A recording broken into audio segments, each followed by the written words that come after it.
Hello there. Welcome to Breakfast All Day. Good to see you guys. I'm Christy. That is Alonso. That is Matt. We are starting out reviews this week with one that is playing theatrically for like a week, but then we'll come back next month and be streaming.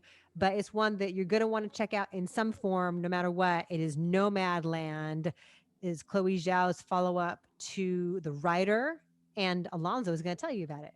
Yeah, so Chloe Zhao wrote this. It's based on a novel by Jessica Bruder. It's set in 2012 and very much about the after effects of 2008, the economic downturn. But this is not.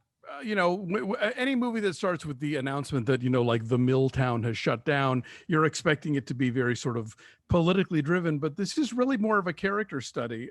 Frances McDormand plays a woman named Fern, who is a widow. She, after the town where she and her husband lived pretty much has ceased to exist because the gypsum plant has closed and even the zip code has been taken away, she becomes a nomad. She has a van. She drives around the country and kind of picks up different seasonal jobs. When we first see her, she is working at an Amazon plant. Fulfillment center. Fulfillment center. Thank you. Yeah. At Christmas time. No one told me Nomadland was a Christmas movie. But sort of like, because and I looked it up, it's a real thing. They take on this seasonal help and they have people who like will travel in RVs to wherever those fulfillment centers are. And then, after New Year's happens, she takes off and hits the road and goes to other places. And sometimes she has jobs and sometimes she's sort of drifting a bit from place to place. And there are people that she runs into periodically, and they part and they meet up again.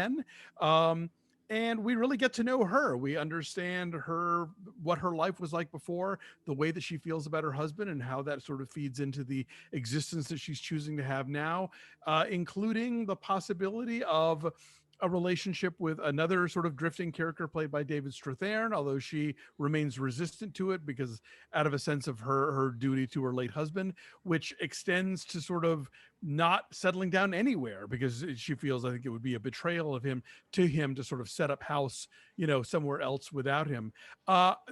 This is a gorgeous movie. I did not love The Writer the way a lot of other people No? did, but I thought this is just like so tonally perfect, and McDormand's performance is great. It's never showy, but this is a woman who carries sorrow with her, but not in a way that's always apparent. It's a very fluid performance. It's very lovely. It's very light, but it also has that weight to it.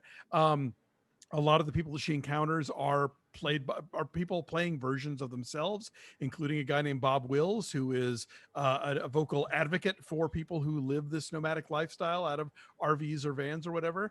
And yeah, I just thought it was great, and it's definitely going to be in consideration for my favorite films of 2020. I hope people see it, and I'm really, the fact that she's going from this to a Marvel movie, I'm really fascinated to see what Chloe Zhao does next. It's such a tricky balance that she finds here, Chloe Zhao, because it's a very romantic movie. This notion Mhm. of like just being on the road and having to answer to nobody and just going where the wind takes you, and the beautiful sunsets and the The lovely people you Buffalo. meet along the way. Yeah. And just like the daily little magical things that occur. It seems very romantic, but then it's also rooted in this very tangible, very detailed realism, starting Mm. with the fact that so many of the people playing opposite her are real life non-actors, but then you also see what she has to deal with when she has trouble finding a place to park overnight, or if there's some kind of vehicle trouble, or if she has trouble finding work, You or get those sunsets, but you also have to shit in a bucket sometimes. yeah, I mean, and I mean, I could never do this. The vast majority of us could never do this, and yet there is no condescension to the No. choice that these people have made. They're not held up as like magical, manic pixie people in any way, but they're also, there's no looking down on them like, oh, they're homeless and sad and probably mentally ill, and oh, shouldn't we pity them for their Yeah, poverty? there's There's no none of that. this is so terrible, but you don't get that. Yeah. It's an interesting balance she finds. And with Frances McDormand, I mean, nobody but her could play this role, and nobody but her could play this role at this point in her career, I would say, because so much of what she brings to it is not merely her formidable and deep acting ability, but also our idea of Frances McDormand, right? Our idea of who she is at this point in her career and how she can pull off being unadorned.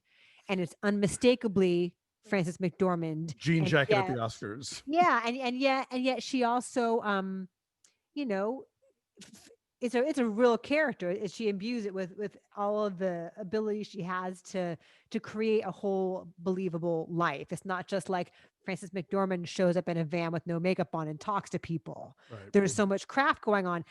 The first trailer for this movie was just one long Yeah. unbroken shot of her walking across. I think it's the Salton Sea. That's one of the places that they set up camp. One of the frequent places. Is it that long tracking shot where she's going through the rubber stamp rodeo, whatever it's called, or rendezvous, and everybody just sort of saying Yeah. hello to her and the sun rising? And Yeah. yeah, and one of the women is like, "Hey, Fern, come have a seat," and she's like, "No, it's okay. I'm just walking." Yeah, And I love that shot. and that's acting. That's you can't just walk across a parking lot. You know, she's bringing with her like the sense of her history and her sorrow, as you say, and the mystery that is contained in what drove her to this really unorthodox life. And yeah, it's a brilliant, subtle performance. I mostly love this movie. It is beautifully shot. I still love the writer. And for those people that didn't watch it, seek it out because it's terrific. This one is in that same world, absolutely. And you're right, it doesn't cast judgment. In fact, if anything, it starts to feel like the movie starts out as, oh, McDormand's character has been driven to this, but then as you get as more and more gets revealed about Fern, you realize that she's alone, but she's not lonely. And this is a thing that maybe this was her ultimate destiny and could have started much earlier. She's certainly happier doing that than she seems to be doing anything else. And so when you see the visit to the house and that beautiful shot, that another beautiful long take, it all kind of falls into place. And I thought she was amazing in this. It's so grounded, it's so naturalistic. It made me think a little bit of her in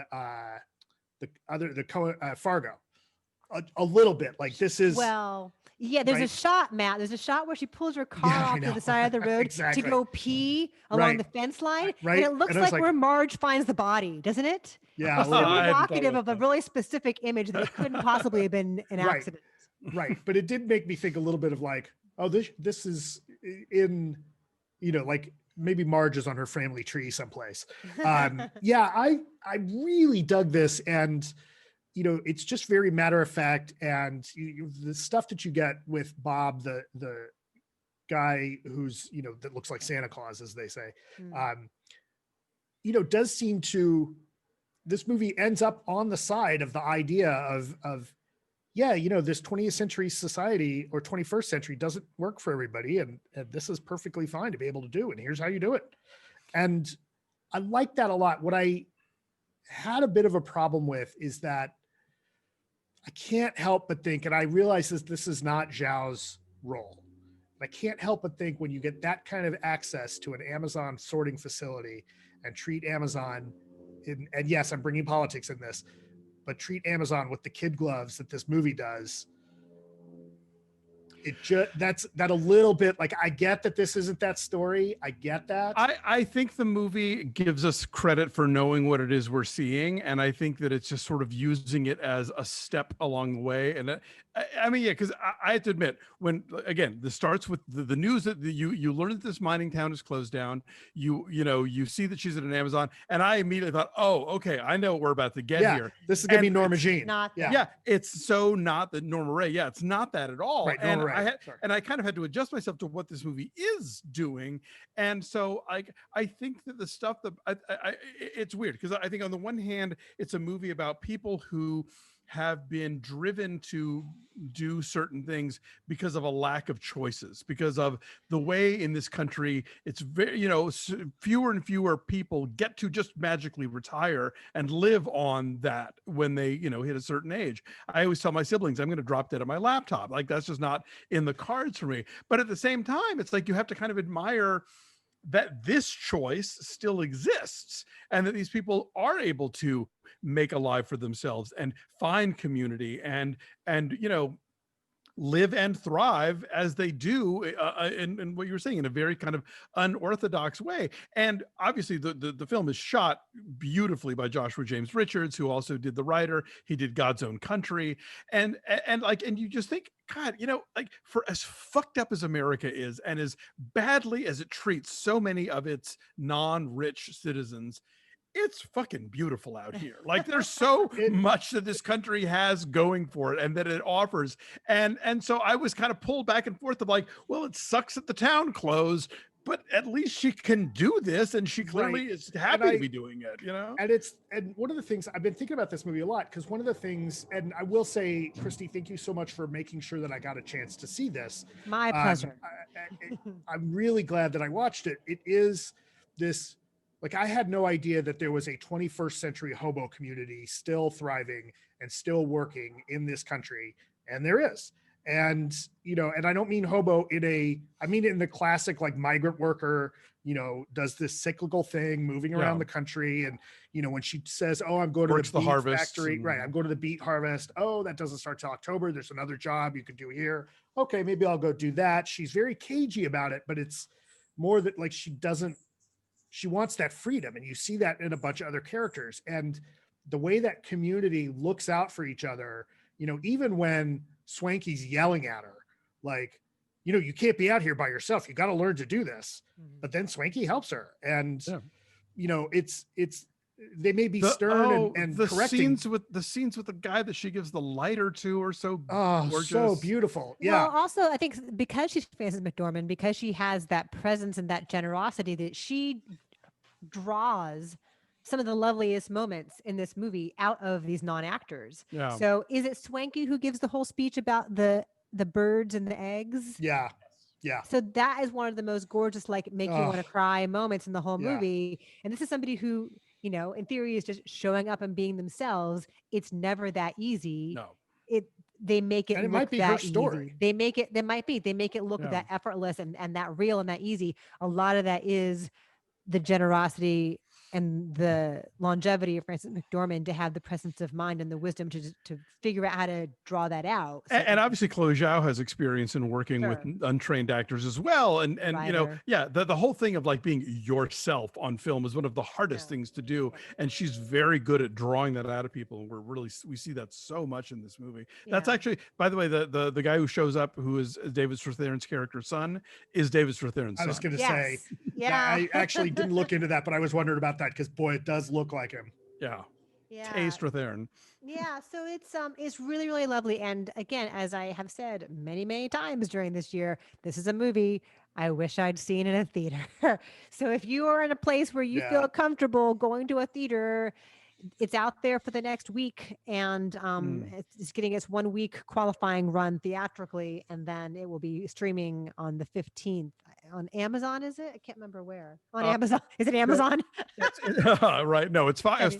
It's Fox Searchlight or Searchlight. So I don't know if I think it'll probably be rentable, and then it'll eventually go to Hulu, I guess. Right? Is that how that works? Anyway, it's great. So I'm saying 9.5. 9.8. I'm going to go up in my score and say 9, but it loses the points for the Amazon thing. Okay, 9.4 is our number, and 9.5. No. With his new one. No, he said 9. Right. 9. Okay, maybe I'm wrong. It's 28.3 divided by 3. Oh, okay. Well, that's 9.4, and I was rounding up. 9.43. I did it on a calculator. I always 41. Round up. But fine. But you don't round up at 9.43. It would go down to 9.4. Well, if you round up everything you do. This is not Price is Right rules. And that's number wang. Okay, never mind. Fine.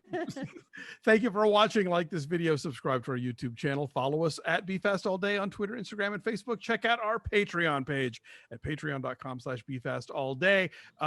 So much extra content for our subscribers. We are keeping up with Disney Plus's The Mandalorian and Netflix's, well, we're not keeping up with, we're behind on Netflix's The Queen's Gambit, but we're getting through it all anyway. And we're currently taking votes from our higher tier members about what Christmas classic we're reviewing this month. So make that happen. Thanks for watching, you guys. We'll see you next time. Bye. Bye.